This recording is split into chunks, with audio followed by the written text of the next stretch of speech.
6 words shook the entire United States government. 6 words posted on a social media platform before most of America had finished its morning coffee.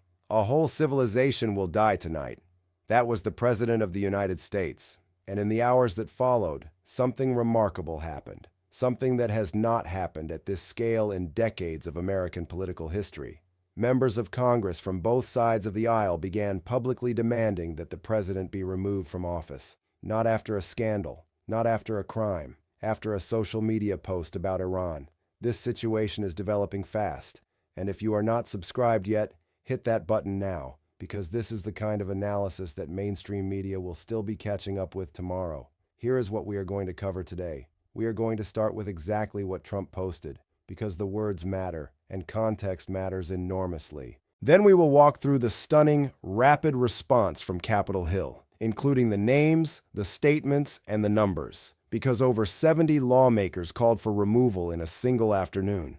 We will explain the 2 constitutional mechanisms being invoked, impeachment and the 25th Amendment, clearly, step by step in plain English, because most people have heard those terms but genuinely do not understand how they work. We will look at the history. Has America ever actually come close to using these tools? And finally, we will give you the honest assessment. What can realistically happen? And what is political theater? And here is where it gets interesting. One of the most vocal calls for the president's removal did not come from a progressive Democrat. It came from Marjorie Taylor Greene. But before we get to that, let us take you back to Tuesday morning, April 7th, 2026. It started the night before Easter Sunday, when the president posted an expletive-laden message on Truth Social threatening to destroy Iran's power plants and bridges if Tehran did not reopen the Strait of Hormuz. That was already alarming enough. Then, Tuesday morning, came the post that changed everything. According to the president's own Truth Social account, he wrote, "A whole civilization will die tonight, never to be brought back again. I don't want that to happen, but it probably will." Let that sink in. The President of the United States, in the year 2026, suggested on social media that an entire civilization might cease to exist, and framed it almost as an inevitability. Iran is not just a modern nation-state. It is the heir to one of the most ancient and influential civilizations in human history. The Persian Empire predates the Roman Republic by centuries. The country has produced mathematicians, poets, architects, and scientists whose contributions shaped the world. The suggestion that this civilization, 90 million people, might die tonight was not just geopolitically alarming, it was historically staggering. The post was published approximately 12 hours before Trump's own deadline, an 8 p.m. Eastern Time ultimatum he had given Iran to reopen the Strait of Hormuz or face devastating military action. And it detonated like a bomb on Capitol Hill. We will come back to the ceasefire announcement, because yes, there was one. But first, you need to understand the scope of the political firestorm that erupted. By Tuesday afternoon, more than 70 Democratic members of Congress had publicly called for the president to be removed from office. That is not a metaphor. That is 70 elected federal lawmakers, in writing, on the record, demanding that the sitting president of the United States be stripped of his power. According to reporting from Axios, by mid-afternoon, more than 50 House Democrats alone, plus senators including Ed Markey of Massachusetts and Ron Wyden of Oregon, had made public statements calling for either impeachment or invocation of the 25th Amendment. Let us read you some of those statements directly, because they are extraordinary by any historical standard. Senate Minority Leader Chuck Schumer, according to Al Jazeera, described the president as an extremely sick person following the post, adding that every Republican who refuses to join Democrats owns every consequence of what he called this wanton war of choice. House Minority Leader Hakeem Jeffries called on Republican colleagues to put patriotic duty over party and stop the madness, warning that the United States was being dragged toward what he called World War III. Senator Ed Markey of Massachusetts issued perhaps the most direct statement. As reported by Time magazine, Markey said, 25th Amendment, impeachment. I will support any avenue to remove Donald Trump from office. We cannot leave this man in charge of America's nuclear weapons as he threatens to end an entire civilization. Representative Ro Khanna of California, in a video posted to social media, called on every single member of Congress and every senator to demand removal under the 25th Amendment. He is threatening the entire destruction of a civilization, Khanna said. Representative Rashida Tlaib of Michigan, citing the earlier bombing of a school in Manab, Iran that killed more than 170 people, called the president a maniac and said, as reported by Al Jazeera, that it was time to invoke the 25th Amendment. Representative Ayanna Pressley of Massachusetts called the president's post a horrifying threat of genocidal war crimes, and according to WBUR's reporting, she stated that Congress must stop this war and remove the president from the White House. And here is the part that changes everything. This was not a purely partisan revolt. As reported by CBS News, Republican Representative Nathaniel Moran of Texas was one of the first sitting GOP lawmakers to push back, writing publicly that he does not support the destruction of a whole civilization and that this is not who we are. Republican Senator Lisa Murkowski of Alaska stated plainly that the president's threat cannot be excused away as an attempt to gain leverage in negotiations. Republican Senator Ron Johnson of Wisconsin told reporters he was hoping and praying that the rhetoric was bluster, adding, "I do not want to see us start blowing up civilian infrastructure." But nothing topped the statement from Marjorie Taylor Greene. The former Republican Congresswoman, once one of Trump's most fervent supporters and posted on social media, according to multiple sources, 25th Amendment, not a single bomb has dropped on America. We cannot kill an entire civilization. This is evil and madness. Read that again. Marjorie Taylor Greene, calling for the 25th Amendment against Donald Trump. If you told someone that sentence 2 years ago, they would not have believed you. And we will come back to what all of this means politically. But first, we need to explain exactly what impeachment and the 25th Amendment actually are, because most Americans have heard these terms, but the mechanics matter enormously when we are assessing whether any of this is actually going to happen. Let us start with impeachment, because it is the older and more familiar tool. The United States Constitution gives the House of Representatives the sole power to impeach, meaning formally charge, a sitting president. An impeachment vote in the House requires only a simple majority, meaning 218 votes if all members participate. If the House impeaches, the process moves to the Senate, which conducts a trial. Conviction and removal from office requires a 2/3 majority in the Senate, meaning 67 senators would need to vote to remove. This is not a theoretical exercise for Donald Trump. He has been through it twice before. In 2019, the House impeached him over his dealings with Ukraine. In 2021, the House impeached him again for his role in the January 6th assault on the Capitol. Both times, the Senate acquitted him. Both times, he remained in office. In this Congress, Republicans control both chambers. And as CBS News reported, even Democrats themselves acknowledge that any impeachment effort has no realistic chance of succeeding in a Republican majority House. Representative John Larson of Connecticut did file 13 articles of impeachment against the president on Monday, covering issues from the unauthorized war with Iran to the militarization of domestic law enforcement. But that effort, as CBS News noted, has no realistic path to success as currently constituted. Now let us talk about the 25th Amendment. This is more complicated, more legally novel, and in some ways more dramatic. The 25th Amendment was ratified in 1967. Adopted in the aftermath of John F. Kennedy's assassination, when Congress recognized that the Constitution was badly underprepared for scenarios where a president is incapacitated or incapable of serving. The amendment has 4 sections. The one relevant to this situation is Section 4, what legal scholars sometimes call the involuntary removal mechanism. Here is how it works. Section 4 allows the Vice President and a majority of the Cabinet to declare in writing that the President is unable to discharge the powers and duties of his office. If they do that, the Vice President immediately becomes acting President. But the story does not end there. The President can challenge this declaration. He transmits his own written statement saying no incapacity exists.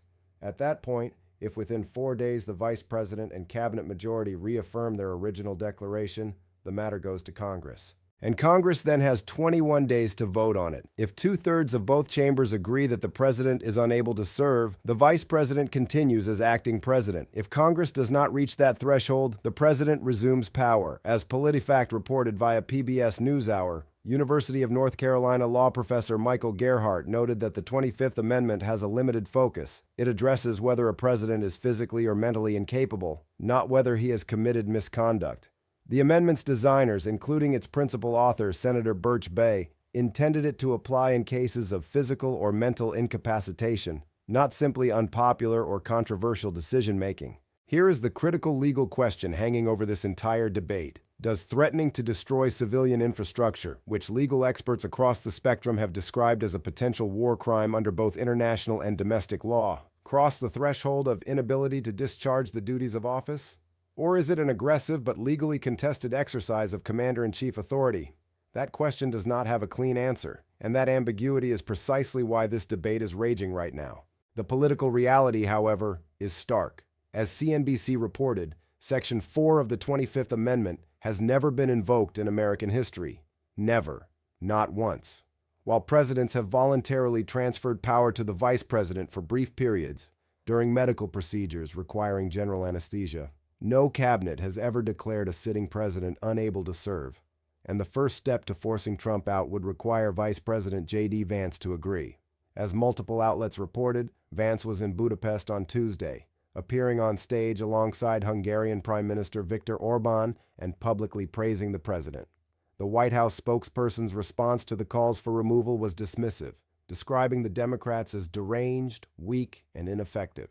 Without a cabinet revolt and without substantial Republican support in Congress, neither pathway has any realistic near-term probability of success. That is not opinion. That is arithmetic. But here is where the historical context becomes critical, because this is not the first time America has stared down these questions, and the pattern of how these moments develop is instructive. Andrew Johnson was the first president ever impeached in 1868 over disputes regarding Reconstruction and the removal of his Secretary of War. The Senate acquitted him by a single vote. Richard Nixon faced an impeachment inquiry in 1974 over the Watergate scandal, and unlike Johnson or Clinton or Trump, Nixon resigned before the House could vote. He calculated correctly that he lacked the votes to survive. Bill Clinton was impeached in 1998 on charges of perjury and obstruction of justice related to the Monica Lewinsky affair. The Senate acquitted him, and he served out his term. In modern history, the 25th Amendment has come up repeatedly in moments of national crisis, but has never been deployed against a sitting president against his will. It was discussed seriously during the final days of the Nixon administration. It was raised regarding President Reagan's condition in his second term. It was invoked by some Republicans regarding President Biden following the special counsel report on his handling of classified documents in his June 2024 debate performance. The pattern is consistent. These mechanisms exist as constitutional safety valves. They are designed for extreme circumstances. They have thresholds deliberately set so high that they are almost never reached in a functioning political system. The founders who wrote the impeachment clauses and the architects of the 25th Amendment both understood that you do not want to make it easy to remove a democratically elected president. The cost of that being too easy is too great, but they also understood that you need a mechanism for when the unthinkable happens.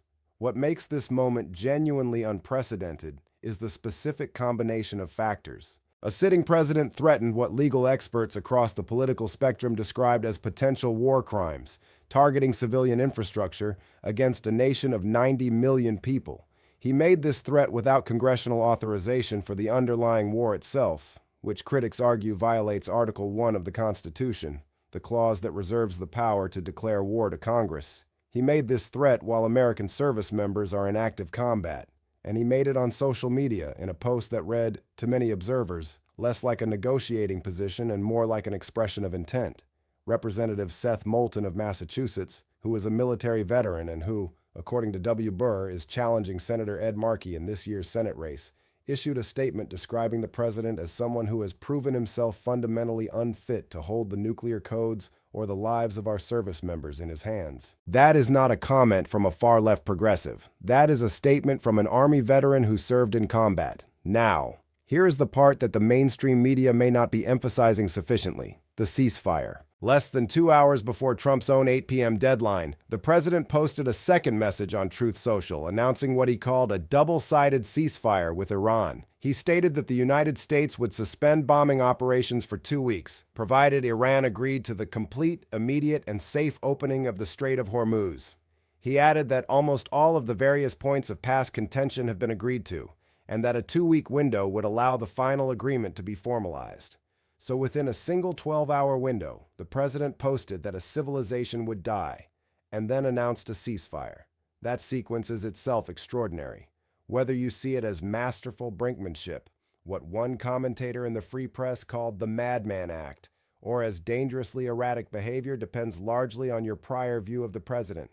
Republicans who remained loyal described it as negotiating Trump style, in the words of Representative Don Bacon of Nebraska. Critics called it reckless, chaotic, and irreversibly damaging to America's reputation and moral standing. What is not in dispute is that the ceasefire announcement did not quiet the calls for removal. As CBS News reported, Democrats did not stand down after the ceasefire was announced. The calls for impeachment and for 25th Amendment proceedings continued, with many lawmakers arguing that the pattern of behavior, not just a single post, is the issue. Representative John Larson's impeachment articles, filed Monday, cover a range of alleged offenses spanning the entire conduct of the Iran war, not merely the single social media message. The war itself, which began on February 28, 2026, when the United States and Israel launched coordinated strikes against Iran, has been conducted entirely without a formal declaration of war or an authorization for the use of military force from Congress. That is legally contested ground. The president maintains he has authority as commander-in-chief. Critics, including several constitutional law experts quoted in NPR reporting cited by WBUR, argue that targeting civilian infrastructure, regardless of its strategic value, constitutes a war crime under both international humanitarian law and U.S. domestic law. The conflict, as Al Jazeera and other outlets have reported, has already killed more than 2,000 people and hit schools, residential buildings, and medical facilities. Iranian forces have retaliated with rocket and drone attacks against Israel and American assets across the broader Middle East, and have blocked the Strait of Hormuz to most commercial shipping, sending global energy prices into crisis territory. J.P. Morgan analysts, according to CBS News, have warned that gas prices could top $5 per gallon if the strait remains closed. That economic dimension is something many Americans are feeling directly right now. Delta Airlines has already raised bag fees by up to $50, citing soaring jet fuel prices tied to the Iran war. Energy markets have been whipsawing for weeks, and the geopolitical stakes extend far beyond the Persian Gulf, because the Strait of Hormuz handles approximately 20% of global oil trade. A sustained closure is not just a Middle Eastern problem, it is a global economic emergency. So let us bring it all together, because this is where analysis matters more than headlines. Here is the honest assessment. The calls for impeachment and for 25th Amendment proceedings are real, documented, and historically significant in terms of scale and the bipartisan edge they carry. The involvement of figures like Marjorie Taylor Greene calling for the 25th Amendment represents a fracture within the president's political coalition that would have been unimaginable as recently as a year ago. The legal arguments being advanced that the war is unauthorized, that threatening civilian infrastructure constitutes a war crime, that the overall pattern of behavior may constitute grounds for removal, are serious arguments made by serious lawyers. And yet, the political math does not change. Impeachment requires a majority of a Republican-controlled House. Conviction requires 2/3 of a Republican-leaning Senate.